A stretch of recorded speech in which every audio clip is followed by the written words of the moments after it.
Is liberation a state or a movement or both?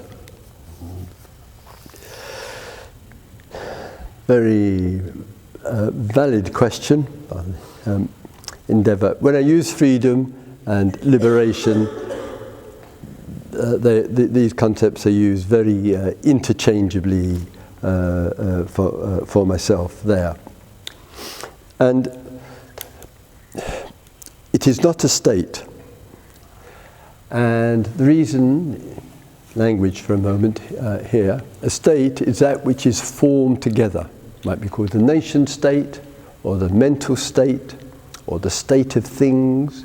So when we're speaking of a state, we're referring to a variety of conditions which come together and form a state. And obviously a huge variety of different states. And that includes states of mind. That which can form together and come together and be held together also has, within the dynamic of it, the actuality of change and adaptation and sometimes collapse and disintegration, etc. So liberation and freedom cannot be a state. It cannot be a state of mind. The question there asks, is it a movement or both? Here goes the delicacy. It also is not a movement. If it was a movement, it would have to be coming from somewhere and going somewhere. There.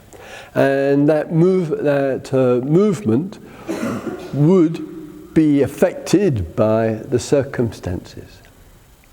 So when we're speaking of liberation and speaking of freedom, it doesn't fall into our usual categories of a movement or activity, because that's always in the field of time. And it doesn't fall as well into being a state, because a state comes together, exists for a period of time, changes, dissolves, etc. Nevertheless, as human beings, we have the remarkable capacity to witness states of mind, and we can witness movement. We can know about the movement of life, the evolution of life, which is a movement, but we can see the movement of thought, the movement of the hand scratching our head, the movement of the voice coming up through the being and coming outward. So we have this capacity in life to witness movement, to witness states of mind, not regard freedom in the movement, nor regard freedom in the state of mind, for the reasons I just spoke. And that capacity to witness has the ability to accommodate movement and states of mind, and that capacity to witness that, the witnessing of that, is a key to understanding what freedom is. And that freedom allows, this is an important thing, allows states to arise of mind and heart and body and thought. It allows that to arise. It allows the free movement of life, the freedom of the heart, mind, body, speech to express itself, and all of that is expressing itself in that which essentially is inconceivable and inexpressible. That one is not in contrast nor in conflict with the other. Freedom is revealing itself in essentially the good, the bad and the ugly. There is no limits to its manifestations.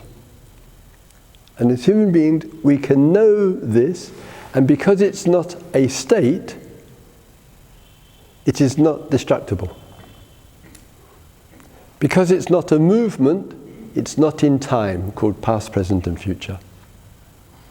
And we can have a remarkable interest and deep interest in this because in the dissolution of the contractions, heart, mind, body, speech, and much more, there is a natural, organic movement which takes place out of the human being, which is called love.